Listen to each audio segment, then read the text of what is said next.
तो वहीं मध्य प्रदेश में मोहन सरकार की ओर से एक नया टारगेट तय किया गया है। 2026 को कृषि आधारित उद्योग वर्ष मनाया जाएगा। नए साल कृषि आधारित उद्योगों के नाम हर किसान के खेत तक पहुंचेगा पानी। प्रदेश में सिंचाई रकबा 100 लाख हेक्टेयर। जल संरक्षण में एमपी को राष्ट्रीय अवार्ड भी लेने की बात कही है। और देखिए, मध्य प्रदेश का ये जो साल है 2026 वो कृषि आधारित साल रहने वाला है, ऐसा कहना है मुख्यमंत्री डॉक्टर मोहन यादव का, जिन्होंने एक नया टारगेट सेट किया है।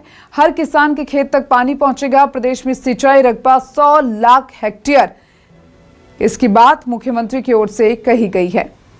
मोहन सरकार ने टारगेट तय किया है। 2026 को लेकर यह टारगेट तय किया गया है। 2026 को कृषि आधारित उद्योग वर्ष मनाया जाएगा, ये कहा गया मोहन सरकार की ओर से।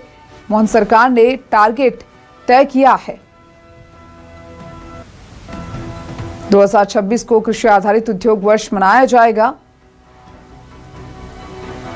यानी 2026 कृषि आधारित वर्ष होगा मध्य प्रदेश के लिए, ये कहना है मुख्यमंत्री डॉक्टर मोहन यादव का। और चलिए, हमारे साथ ज्यादा जानकारी के लिए हमारे संवाददाता शिकिल ब्योहार जुड़ चुके हैं।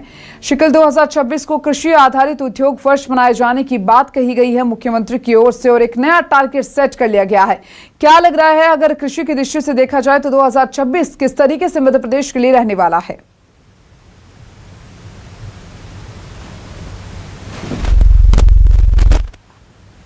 लेकिन 2026 जिसका आगाज आज यानी 1 जनवरी से यहाँ पर हुआ है और ये सरकार के लिए साल है कृषि आधारित वर्ष।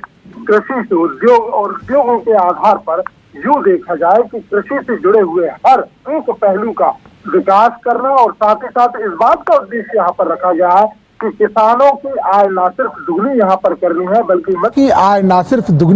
करनी है बल्कि मध्य प्रदेश की कृषि को भी उन्नत रूप से ले जाना है। और साथ ही साथ इसमें कई जो है आधारभूत संरचनाओं की प्लानिंग यहाँ पर की गई है। सबसे पहली बात तो यह है कि सरकार जो है वो खेती को लाभ का धंधा बनाने के लिए कहीं ना कहीं नवाचार शुरू करने वाली है। नवाचार न सिर्फ उन राज्यों में होंगे जहाँ पर अन्य प्रकार की खेतियाँ की जाती हैं, बल्कि विदेशों में भी मध्य प्रदेश के किसान जो है वो अपनी दस्तक देंगे और वहां पर प्रशिक्षण प्राप्त करेंगे। इसके अलावा देखा जाए तो प्राकृतिक खेती, जिसे लेकर लगातार मध्य प्रदेश सरकार और साथ ही साथ केंद्र सरकार लगातार एक मुहिम छेड़े हुए है। इस मुहिम को आगे बढ़ाने की बात मुख्यमंत्री डॉक्टर मोहन यादव ने इस कृषि वर्ष में यहाँ पर की है। इसके अलावा मोटे अनाज की हम बातचीत यहाँ पर करें, गौपालन की बातचीत यहाँ पर करें, उसके बाद बातचीत करें मधुमक्खी पालन की, और खास तौर से यहाँ एक विशेष जोर दिया गया है इस बात का कि सोयाबीन की फसल को लेकर कहीं ना कहीं इसे बढ़ाया जाना है। इसे लेकर भी कपास हुआ, सोयाबीन की फसल हुई, ऐसी फसलें जो कि कहीं ना कहीं क्षेत्रीय आधार पर होती है। सरसों की फसल हुई। अगर हम सोयाबीन की बातचीत करते हैं तो ये मध्य भारत यानी कि मध्य प्रदेश में भी जो मध्य क्षेत्र है, जिसमें नरसिंहपुर हम बातचीत करें, तमाम जगह यहाँ जो है वो सोयाबीन की फसल होती है। वहीं अगर कपास की बातचीत करते हैं तो ये निमाड़ की ओर रुख यहाँ पर करना पड़ता है। और इसके बाद अगर सरसों देखी जाए तो सरसों तो फिर अगर देखते हैं तो भिंड और जो मुरैना क्षेत्र है वहां पर ये होती है। लेकिन इसे कैसे और अन्य क्षेत्रों तक हम ले जा सकते हैं, और ये एक टास्किंग है क्योंकि प्रकृति के आधार पर होती है। लिहाजा मध्य प्रदेश सरकार ने पूरे ब्लॉकों पर, पूरे विकास खंडों पर जो मृदा संरक्षण और उनसे जुड़ी हुई जो लैब है उनको स्थापित करने का नया लक्ष्य लिया है